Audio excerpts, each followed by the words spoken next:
Buenos días para todos. Cómo me alegra saludarles y desearles un feliz día a todos.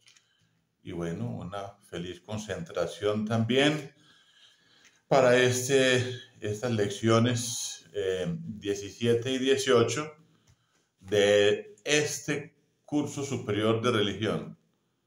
Hoy va a ser uno de los cursos más interesantes, pues tan interesantes, que es para probar la existencia de Dios en esas lecciones 17 y 18.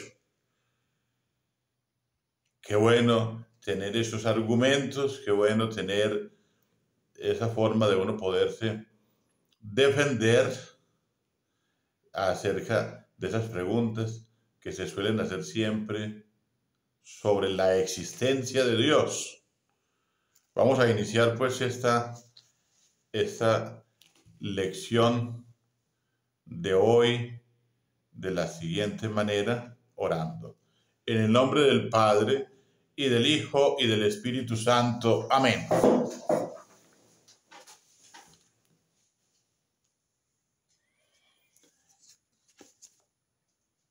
Señor Jesucristo, Hijo del Padre, manda ahora tu Santo Espíritu sobre la tierra.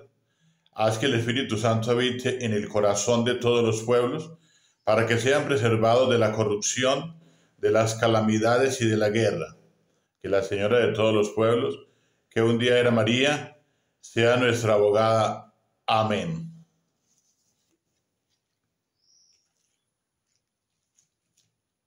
Pruebas de la existencia de Dios. Lógicamente, las pruebas de la existencia de Dios pertenecen a la apologética. Sin embargo, se incluyen aquí en una forma más sencilla en beneficio de los alumnos o de los discípulos o de los aprendices o de los que quieren formarse en estos aspectos espirituales, cristianos, católicos.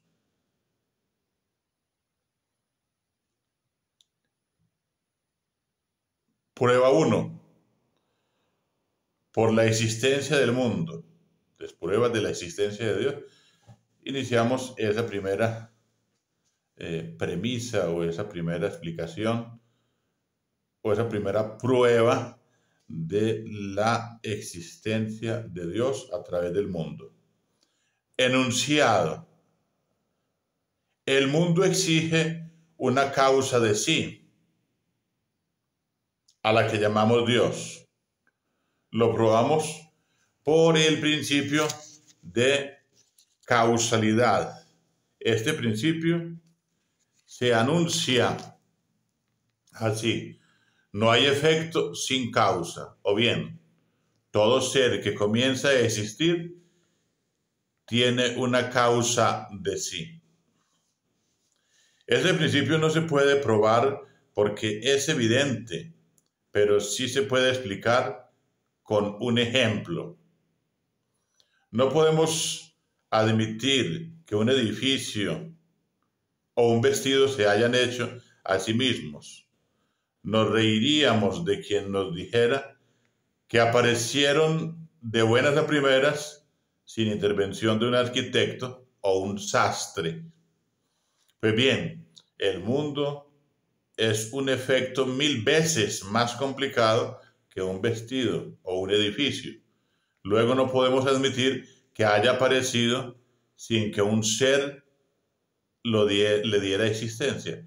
Este ser se llama Dios. Prueba segunda. Por los seres contingentes. Vamos a ver cómo se come eso, ¿no? Vamos a ver cómo se entiende esto. El enunciado. Existen seres contingentes que exigen la existencia de un ser necesario, al que llamamos Dios. Primero explicaremos qué es un ser contingente y ser necesario. Luego veremos que los seres que pueblan el mundo son contingentes. Y en fin, por medio de 3 suposiciones comprobaremos que los seres contingentes comprueban la existencia del ser necesario. Ser contingente es el que es indiferente de por sí a existir o no. Por ejemplo, una rosa que hoy es y mañana desaparece.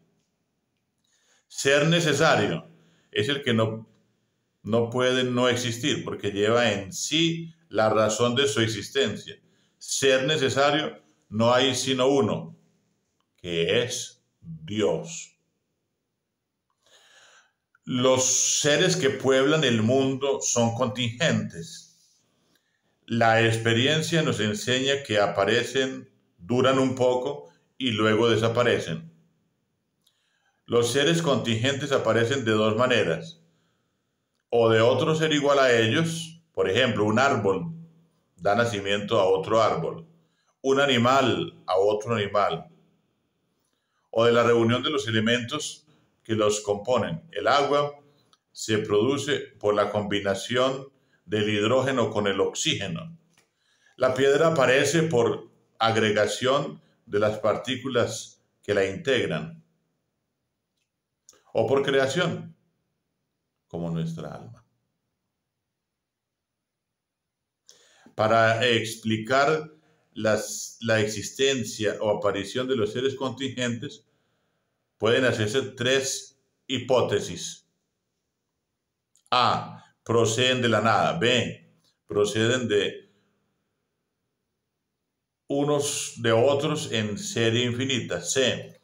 O proceden de un primer ser necesario que les dio la existencia. Examinemos estas 3 hipótesis o suposiciones. La primera hipótesis, los seres proceden de la nada, es absurda, porque es imposible que la nada produzca el ser. Así es imposible sacar del bolsillo un pañuelo que no tengo. La segunda hipótesis, los seres proceden unos de otros en serie infinita. Tampoco puede admitirse porque la serie infinita repugna. En efecto, la serie infinita o tiene a su cabeza un ser primero y ya no es infinita, o no tiene a su cabeza un ser primero. Y entonces, ¿de dónde proceden los demás seres de la serie? Así, por ejemplo, una cadena de eslabones infinitos es un imposible, porque si tiene un primer eslabón, ya no es infinita. Y si no tiene un primer eslabón, ¿de dónde cuelgan los demás? Otro ejemplo popular, a veces se preguntan los muchachos qué fue primero, si el primer huevo o la primera gallina. Pudo ser cualquiera de las 2 cosas. Lo que importa es admitir la existencia del primer huevo o de la primera gallina, porque si no, no habría hoy ni huevos ni gallinas. Repugna en absoluto a nuestra mente una sucesión infinita de huevos y gallinas sin que hubiera existido un primer huevo o una primera gallina que dieran nacimiento a los demás. Luego nos queda por aceptar la tercera hipótesis, esto es, que los seres provienen de un ser necesario que les dio la existencia. Es indispensable que este ser primero que dio origen a los demás sea necesario, esto es, que no haya recibido de otros su existencia. Porque si este primer ser fuera contingente, habría recibido la existencia de otro, y este de otro, y así volveríamos a la serie infinita. Conclusión. La serie de los seres contingentes no se explica racionalmente, sino mediante la existencia de un ser necesario, que no recibió el ser porque lo tenía de sí mismo y que lo comunicó a los demás. A ese ser lo llamamos Dios. ese argumento de la necesidad de un ser necesario es el más claro y convincente para probar la existencia de Dios. Su fuerza solo puede ser desconocida por quien nunca ha meditado en él o por quien se deja arrastrar por pasiones y prejuicios que ciegan la inteligencia. Vamos con la prueba tercera, porque el mundo no es eterno. El mundo no es eterno. En la lección 18. Ese argumento parte de un hecho concreto, el mundo, y en esto se diferencia del primero, que parte de un principio de razón, el principio de causalidad. Enunciado. El mundo tuvo comienzo, debió pues recibir la existencia de otro ser, y este ser se llama Dios. Probaremos primero que no es eterno, sino que tuvo principio y luego que su existencia no puede explicarse sino por un creador. Primero, el mundo tuvo principio, así nos lo prueba la razón y las ciencias. La razón, porque repugna que un ser tan imperfecto y mudable como es el mundo pueda ser eterno, ya que la eternidad es el modo de existir del ser perfecto, en que no hay cambio ni mudanza. Ve, las ciencias naturales, en especial la geología, nos demuestran por el examen de la Tierra que ésta tuvo principio. Dicen los sabios que el comienzo de la Tierra fue una nebulosa, eso es, una materia indeterminada y caótica. Evidentemente, una materia tan imperfecta no pudo ser el ser necesario, principio del ser y de la perfección de todos los demás seres. Esta nebulosa, mediante el movimiento que se le comunicó, pasó del estado gaseoso al estado líquido y luego al sólido que hoy tiene la Tierra y los demás astros. Por este movimiento tuvo que recibirlo de otro ser, porque la ciencia ha comprobado que una de las propiedades esenciales de la materia es la inercia o carencia de movimiento, y que ningún cuerpo se mueve si no es movido por otro. Luego, tanto la nebulosa como su movimiento tuvieron principio. Para explicar el comienzo del mundo, no se pueden hacer sino estas tres hipótesis. O salió de la nada, o se dio la existencia a sí mismo, o recibió la existencia de otro ser. A. La primera es inadmisible, porque la nada no puede producir al ser. B. La segunda también lo es, porque ningún ser puede obrar antes de existir. C. Luego queda como verdadera la tercera. El mundo recibió la existencia de otro ser y ese ser se llama Dios. Prueba cuarta. Por el orden que hay en el mundo. Enunciado. El orden admirable que hay en el mundo exige la existencia de una inteligencia ordenadora a la cual llamamos Dios. Probaremos primero que hay en el mundo un orden admirable y luego que ese orden exige una inteligencia ordenadora. Primero, hay en el mundo un orden admirabilísimo en todos los seres. En los infinitamente grandes, millones de astros de mole gigantesca atraviesan el espacio a velocidades fantásticas. Sus órbitas se entrecruzan en multitud de puntos, pero sus movimientos están regidos por un orden y disposición tan admirable que jamás hay un choque entre ellos. ¿Cuántas veces han anunciado los sabios un choque y el consiguiente cataclismo? Han fallado en sus pronósticos. En los más pequeñitos.